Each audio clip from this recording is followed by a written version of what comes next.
I'm Meryl Key, and this is my mystery school. Here's your Astro Dice forecast for November 2023, all signs. If you want a bit more juicy info on the transits of the month, check out my What is Happening and Why video. And if you'd like to support my channel, you can do that with a like, a follow, a subscribe or a share. And don't forget to comment if you've got any good ideas. I appreciate your support. Before we get into the individual dice readings, we'll do an astro overview for the month. The new moon is in Scorpio on November the 13th, 20 degrees, and the full moon November 27 in Gemini at 4 degrees. Both of these moon phases have a Mars red alert on them, meaning everything's running at a higher temperature and it's more volatile, more reactive, more direct. The sun's in Scorpio and it moves to Sagittarius on the 23rd of November. Mercury's also in Scorp, moving to Sag on November 10.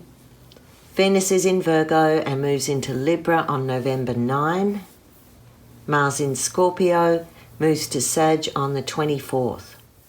Jupiter's retrograde in Taurus, Saturn's retrograde in Pisces, but it turns forward 0 degrees on the 3rd of November.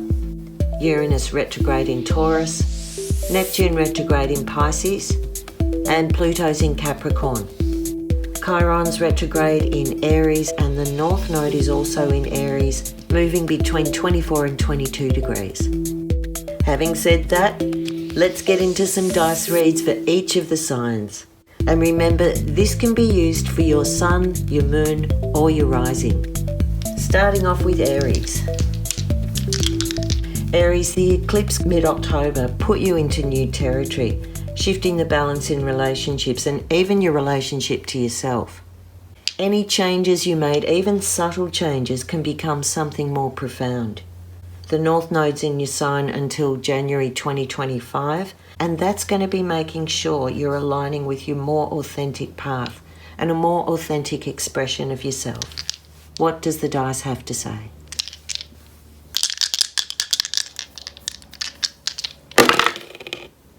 Aries, you've got the moon, 10th house, and Sag. Well, this is not a bad read for you, Aries. Sag in the 10th wants to really expand and build and have hope for your aspirations. It gives you a bit of courage and vision. And with the moon there, you're looking more, instead of intellectually at what you need or physically how to get by, but looking more at your feelings, how you want to be seen. Your ruler Mars moves into Sagittarius towards the end of the month with that full moon. So I'm expecting there's something that will reach a peak around that time, something that gives you hope, that helps you feel recognised for the way maybe you've nurtured a project through, for an emotional state that you've kept buried or hidden. I feel like November you're ready to take it further, you're ready to go beyond where there's been limitations with how that emotional state has kept you small.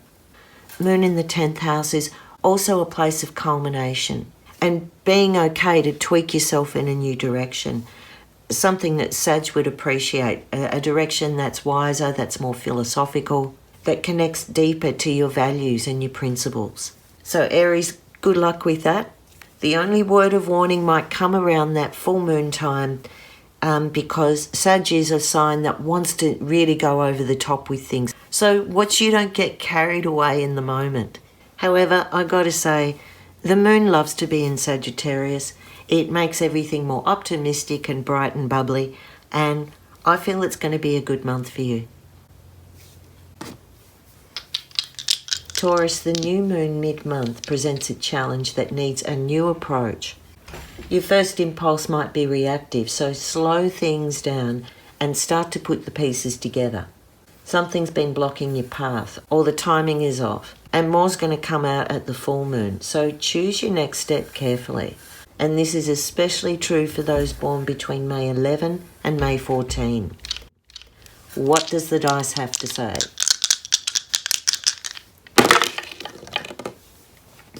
You have the 6th house, Neptune, and Cancer.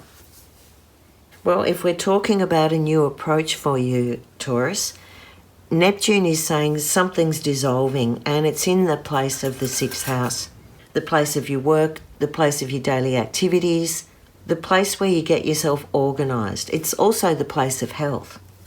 One sense that I have that comes up with this is that maybe at work there's some sort of cliquey group, and you're going to have to extract yourself away from that. It's not really solid ground for you there. The other thing with health is some Taurians might find that November is a time you have to do a lot of caregiving, where your daily routine is interrupted to take care of someone else or yourself. Neptune in some way is pulling you out of your regular activities, and with Cancer it's taking you home. It's closing you off in some way and pulling you into a nurturing space or a more protected space. So for some, this could be about starting a new regular practice that balances out where you've got work and obligation. If you're looking at introducing a more flexible or creative approach to your daily stuff, this is a good read for it. And Neptune in this position would love to do something like music or dance or being out in nature on a regular basis. The key word here would be flexibility. Flow with the currents and let things come to a natural pace. Gems, you've got a full moon in your sign on the 27th, and it signals a culmination or a point of no return, even as a new beginning is hanging out in the wings. You've got both Mars and Saturn pushing you to perform under pressure, and how you handle the slip-ups is going to be more important than the slip-ups themselves. It's a slippy time. So, how can the dice help? You have Pluto, so get rid of that. Virgo, and the 3rd house. Okay, Gem. Pluto in the 3rd house with Mercury says pay attention to details. Literally, the devil will be in the details. How you communicate, your tone of voice, what you're trying to hide, what you're trying to expose. If you're ready to go pointing fingers, you really need to have your facts all lined up.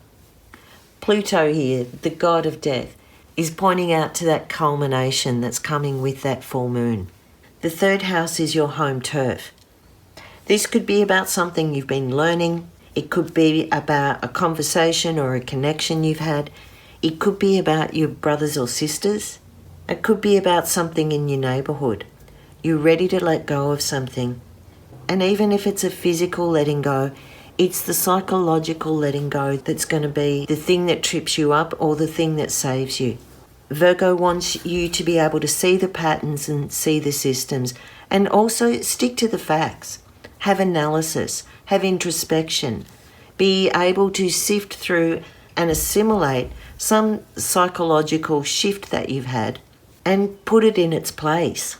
Pluto makes these conversations and the way you're thinking really quite intense, but you have to go down deep in order to analyse and get understanding. So go for it, Gem. When in deep water, dive deep. Cancer, the eclipse got you thinking about your goals and aspirations, and maybe where you've held yourself back.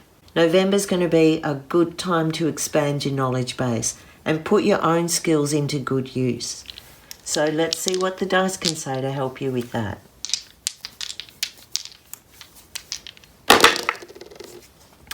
You have Mercury, the 7th house, and Virgo. So this is a nice match between Virgo and Mercury, giving you clear thinking, a way to analyse and understand what's going on, and a way to express yourself in really practical ways. 7th house is the place of relationships. So my guess is November, you're going to be putting practical action into your relationships. It's not what is said or promised, it's how it's acted. Practical matters going on in your house of relationships could also mean moving between places, catching up with workmates, catching up with people with similar interests, and maybe workshopping ideas. It looks a bit like you're doing a private research project. You might be practicing a new way of communicating in your relationships, having a little bit more distance, a little bit more protection, and maybe even a little bit more flexibility. This could indicate a friendship or relationship that moves to a level where you're more involved in each other's daily lives and enjoying the intimacy of just like hanging out and doing stuff together. It's nicely supported for you, Cancer. And if you're thinking about doing something with health and fitness, November's a good time to throw yourself in. Leo, the eclipse in October turned your view towards other options, but it's hard to know which way to proceed. The new moon mid-month will probably throw the bats amongst the pigeons, but it will let you see what needs tweaking. So how can the dice help you? You have the 10th house, Mars, and Aries. Well, that's very strong. Aries is the ruler of Mars, and the 10th house puts you right out there in public, right out being seen. Your ambitions are on, you're pioneering, you're ready for adventure, and if you're charging at something like a bull at a gate, it's going to be noticed. For Leos who are planning lots of sport in November, this will be awesome if it's combative sport, very competitive.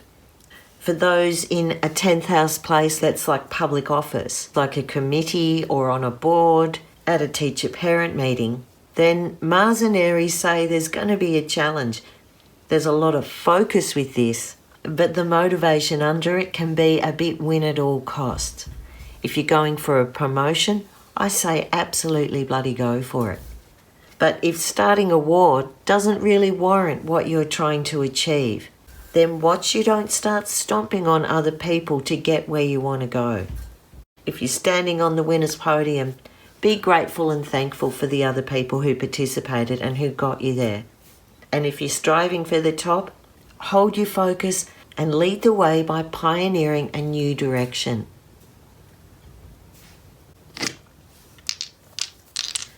Virgo, it is a bit of a testing month for you, with extra demands and doubling up before you can learn the details.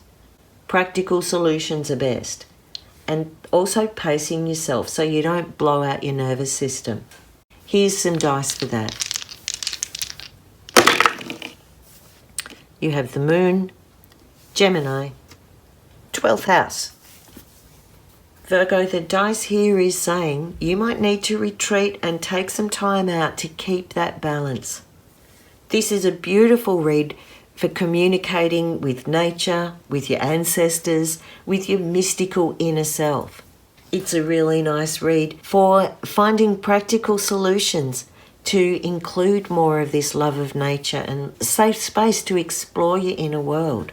For some of you Virgos, this might be about you having therapy or finding a really good teacher or mentor who can navigate and name what's been bubbling under the surface for you. The 12th house is a house of veils. It's the place of dreams. It's the place of your connection to the collective. Gemini and the Moon in this place wants to calm your mind. It wants a place to process and nut out the details. That's why a therapist could be really good for you, or talking to a teacher or a wise person, someone who's been there before with this. And that full moon at the end of the month is in Gemini.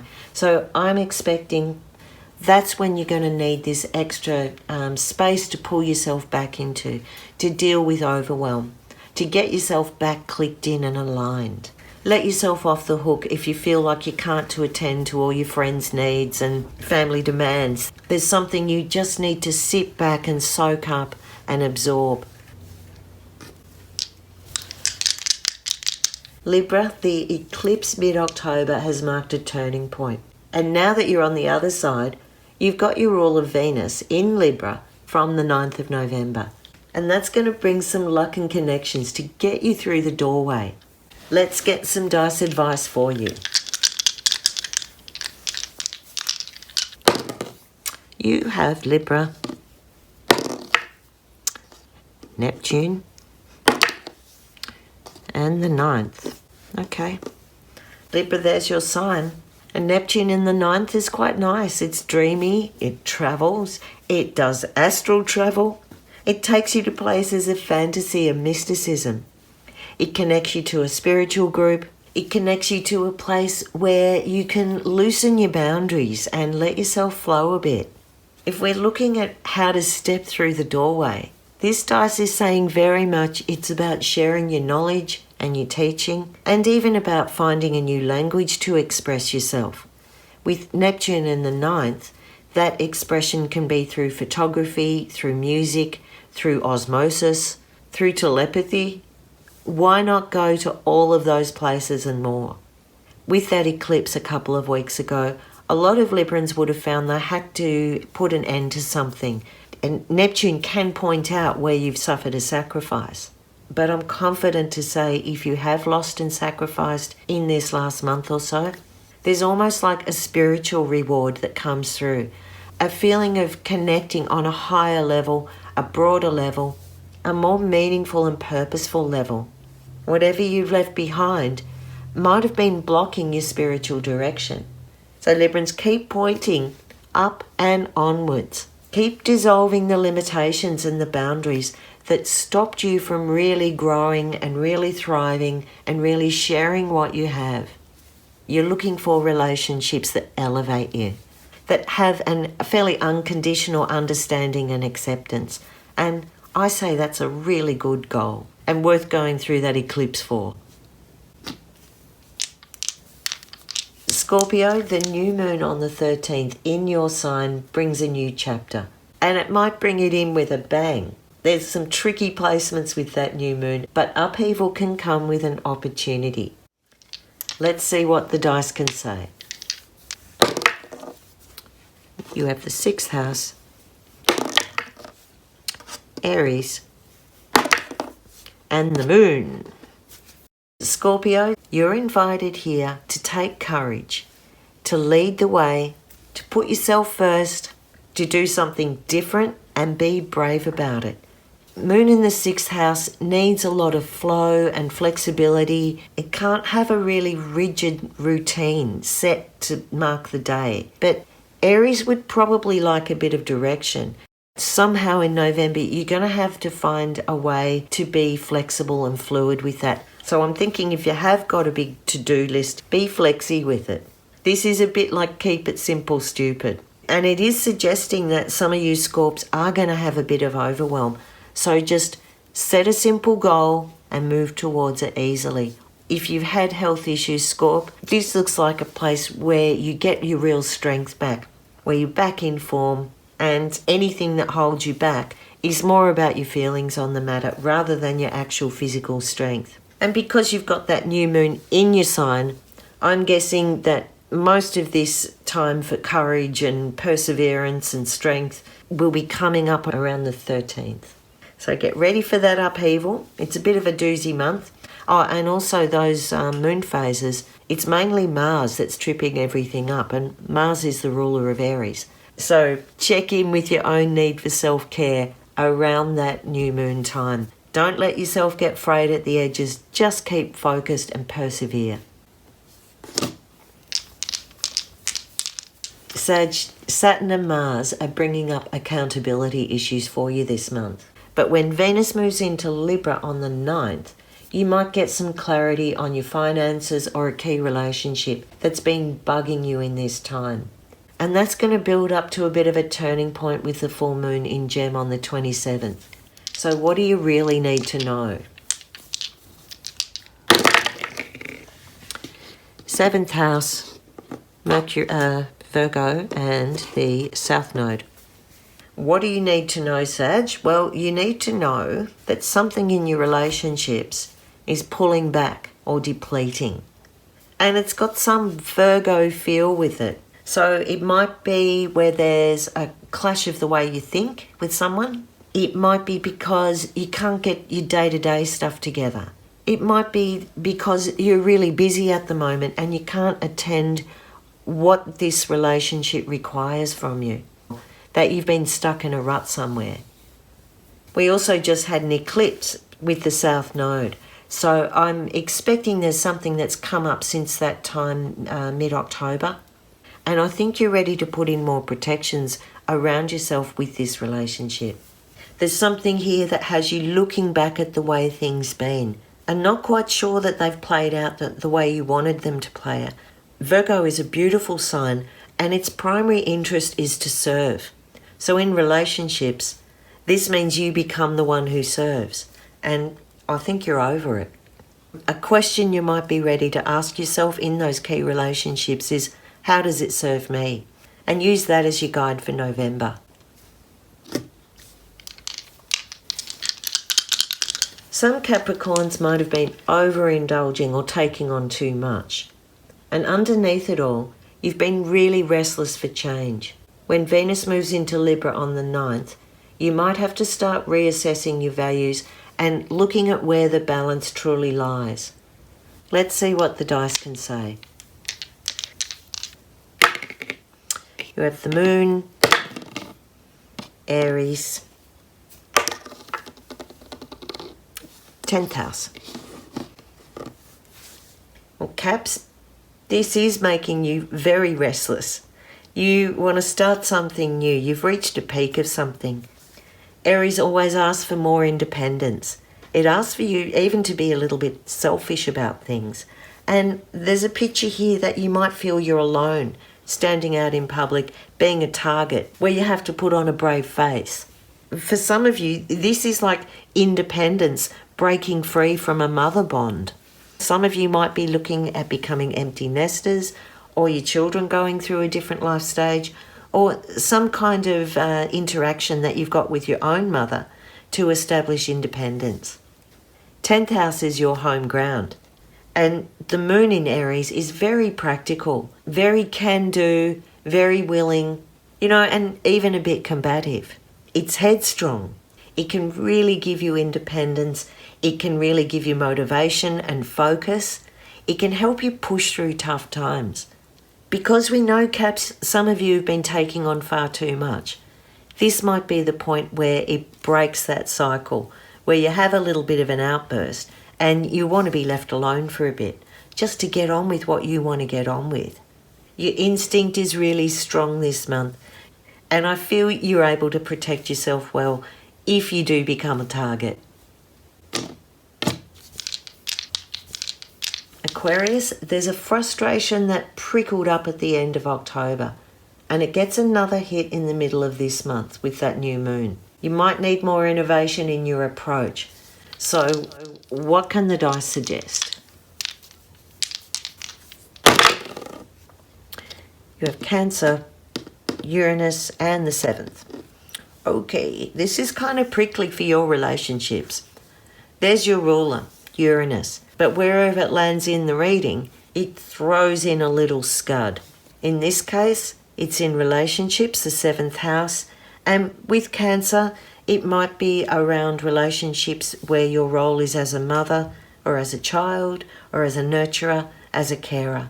There's rebellion coming your way in November. Because we know Aquarians are copping it at those two moon phases, and Uranus is involved in that new moon on the 13th. This is where it's asking you to have an innovative approach. Uranus in this position really wants to fragment and split apart something that's got too cozy, maybe too codependent. Cancer finds it really hard to let go. So that innovative solution that you're looking for has to come some way with the way you do your nurturing, the way you do your protection, what you invite into your inner sanctum, into your place of emotional safety. Uranus wants to split it open and make a better way. It definitely wants to put a bit of freedom between this space. I think Aquarius in November, there's some sort of detachment that you need to go through in order to be able to reconnect in a better way at a better time. Be careful of the way you use your Uranian energy. It can be very erratic and shocking and electrifying to those around you, to those you care about and you want to protect. Good luck, Aquarius. Pisces, you've got a few Mars and Mercury issues this month, and this really means that there might be a clash of opinions, a communication slip-up, or even a physical mishap. So watch your step, especially around that new moon and the full moon time. Let's try some dice.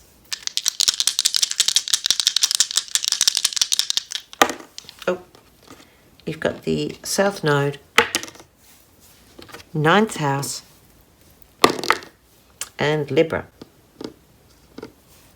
My first thought with this for you, Pisces, is you're feeling like something's not fair. The balance has got out, and with Libra, you've got to go back through relationships, through partnerships, through what you think is right or wrong, and arrange a new philosophy around it. Use that to have knowledge. Some of you, Pisces, might be going back to an old relationship or reconnecting with a philosophy, a country, a language, a culture that you've been before. And I guess with the South Node, that can mean been before in a previous lifetime. There's something you need to go back to do to restore the balance. It's also where someone from far away or from a different time and place might be contacting you, or they might be checking you out through social media, because that's very much a 9th house place. And absolutely, there could be a bit of a relationship return to clear the air or make things nice again. Not necessarily in an intimate way, but in a social way, to accept things are just the way they are. Somehow you learn what you need to learn, and maybe you bring a more even-handed stance to that conversation. Libra definitely wants to make peace in this situation, so if you're feeling like you've hurt or offended or upset someone else and it's bugging you, November is the time to go back and restore the balance. There's some good karma in being able to do that. There's the Astro Dice for each sign for this month. Check out my channel for lots of other videos on all this kind of spooky stuff. And remember, you can support me with a like, follow, share or subscribe. I'm Meryl Key, and this is my mystery school. Find me on Instagram at my_mystery school or on my website www.merylkey.com. Thanks for watching.